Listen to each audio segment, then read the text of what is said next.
ഞങ്ങളൊരു യാത്ര പോവാണ്. വേറെ എങ്ങോട്ടുമില്ല, കോയമ്പത്തൂർക്ക് ഹസ്ബൻഡിൻ്റെ അടുത്തോട്ട്. ഒരു 2 ദിവസം ലീവ് കിട്ടിയാൽ കൂടെ ഞങ്ങൾ എല്ലാം പെറുക്കി കിട്ടി ഒറ്റ പോക്കാം അങ്ങോട്ട്. ഞങ്ങളിപ്പോൾ ഷൊർണൂരാണ് സ്റ്റേ ചെയ്യുന്നത്, ഞാനും പിള്ളേരും. ഹസ്ബൻഡ് കോയമ്പത്തൂരും. അങ്ങനെ ഞങ്ങൾ കോയമ്പത്തൂർക്ക് ഷൊർണൂരിൽ നിന്ന് ട്രെയിൻ കയറി. 2:50 ട്രെയിൻ കയറിയ മെമൂന് ദാണ്ട് ആ കാണുന്നിടത്താണ് കഴിഞ്ഞ ദിവസം ഒരു അച്ഛനെ ഒരുത്തൻ പുറകെ വന്ന് അവരുടെ പൈസയും പേഴ്സും എല്ലാം അടിച്ചുകൊണ്ട് പോയ കേസ് സംഭവം ഉണ്ടായതുകൊണ്ട് ആ പോസ്റ്റിൻ്റെ അവിടെ ആയിട്ടാണ്. പോലീസ് അത് അന്വേഷിച്ചുകൊണ്ടിരിക്കുന്നു, അവന് പിടിക്കുമായിരിക്കും. അങ്ങനെ 2 പിള്ളേരെയും കൊണ്ട് ട്രെയിനിൽ പോക്കെന്ന് പറഞ്ഞാൽ നല്ല പാടാണ്. ഞാൻ മൂത്താൾക്ക് വേണ്ടിയിട്ട് കളർ ബുക്കും സ്കെച്ചും എല്ലാം എടുത്തിട്ടുണ്ട്, അതുകൊണ്ട് ആളതുമായിട്ടൊക്കെ സെറ്റായിരുന്നോളും. ചെറിയ ആളെ മാനേജ് ചെയ്യൽ നല്ല പാടാണ്. ഒറ്റയ്ക്ക് ഇത്രയും ദൂരം 2 മണിക്കൂറത്തെ യാത്രയുണ്ട് കോയമ്പത്തൂർ ടു ഷൊർണൂർ വരെ.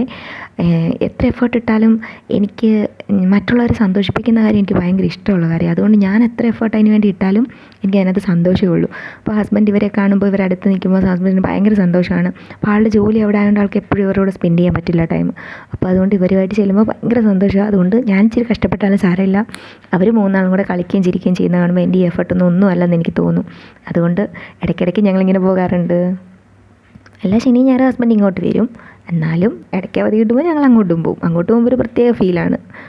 കുഞ്ഞിന് ഫോൺ കാണുമ്പോൾ ഭയങ്കര ഇഷ്ടമാണ്. വലിയ റീൽസിൻ്റെയൊക്കെ ആളാണ്. അതുകൊണ്ട് ഫോൺ കണ്ടപ്പോഴത്തേന് ഏതൊക്കെ ആക്ഷൻ കാണിക്കുന്നുണ്ട്. ചെറിയ ആളോട് ഞാൻ ടാറ്റ കൊടുക്കുമെന്ന് പറയാം. അതൊക്കെ ആളുടെ ഒരു മൂഡ് പോലെ ഇരിക്കും. എന്നാൽ അങ്ങനെ ഇരിക്കുമ്പോൾ ഫോൺ കാണുമ്പോൾ ഓരോന്നൊക്കെ കോഷ്ടി കാണിക്കാറുണ്ട്. ഇപ്പോൾ ഏതായാലും ലാസ്റ്റ് ഫൈനലി പുള്ളി ടാറ്റ തന്നു. അപ്പോൾ അങ്ങനെ ഞങ്ങളിങ്ങനെ പൊക്കോണ്ടിരിക്കുകയാണ്.